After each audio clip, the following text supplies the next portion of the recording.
ఈ ఫోటోలో ఉన్న వ్యక్తిని ఎప్పుడైనా చూసారా? 5 సంవత్సరాల నుంచి రాజ్యసభ ఎంపీ.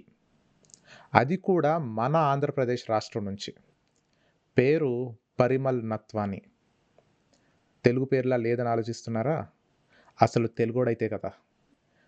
వైఎస్ఆర్ కాంగ్రెస్ పార్టీ రాష్ట్రానికి చేసిన ద్రోహాన్ని మనం మర్చిపోకూడదు. మన ఆంధ్రప్రదేశ్ రాష్ట్రానికి రాజ్యసభలో 11 సీట్లున్నాయి. రాష్ట్ర జనాభా 5,30,00,000 అనుకుంటే, ఒక్కొక్క రాజ్యసభ ఎంపీ సుమారు 48,00,000 మంది ప్రజలను రిప్రజెంట్ చేస్తారు. అంత ముఖ్యమైన పదవిని, బాధ్యతని వైసీపీ గవర్నమెంట్ ఎవరికిచ్చింది? పరిమల్ నత్వాని అనే ఒక గుజరాతీకి.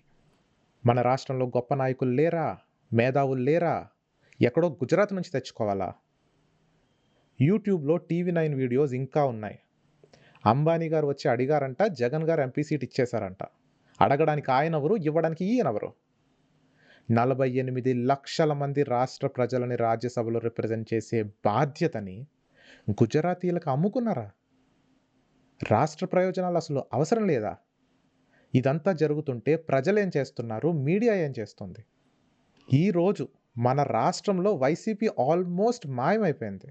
కానీ ఇంకా ఈ నత్వాని రాజ్యసభలో మన రాష్ట్రానికి చెందిన ఎంపీగానే ఉన్నారు. నెలకి 3,00,000 సాలరీ అలవెన్స్‌లు తీసుకుంటున్నారు. పదవీ కాలం ముగిసాక పెన్షన్ కూడా తీసుకుంటారు. కానీ ఆయన మన రాష్ట్రానికి చేసిందేంటి? Absolutely nothing. కావాలంటే ఆయన ట్విట్టర్ అకౌంట్ చూడండి. రాష్ట్రం కోసం ఒక్క పోస్ట్ కనిపిస్తుందేమో చూడండి. వీఐపీలతో ఫోటోలు తప్ప. ప్రభుత్వాలను గుడ్డిగా నమ్మకండి. ఏ పార్టీ అయినా, ఏ నాయకుడైనా తప్పు చేస్తే ఖండించండి, విమర్శించండి, వ్యతిరేకించండి. అప్పుడే అసలైన ప్రజాస్వామ్యాన్ని స్థాపించగలం.